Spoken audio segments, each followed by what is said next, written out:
তো ফাইনালি আমরা বোটে সব উঠে পড়েছি এবং বাড়ির দিকে রওনা দিচ্ছি, কিন্তু এখানে এত ঢেউ।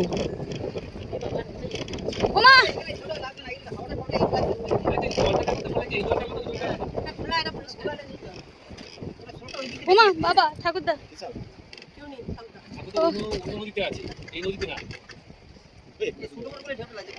তো এখানে আমরা আরও একটু এগিয়ে জঙ্গলের ধার দিয়ে দেখার জন্য বলছিল, বাট এত ঢেউ হচ্ছিল আমরা সবাই ভীষণ ভয় পাচ্ছিলাম।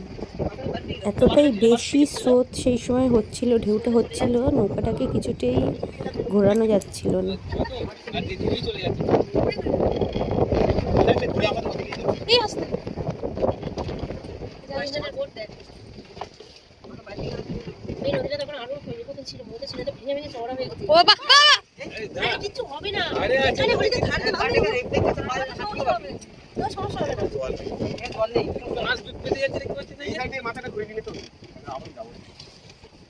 তো অনেক কষ্টে নৌকাটাকে ঘুরিয়ে নৌকাটাকে স্টার্ট দেওয়া হয়েছে, এবং যখন স্টার্ট দেওয়া হয় বুঝতে পারিনি।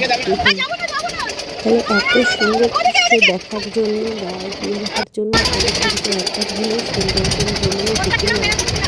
যারা জানেন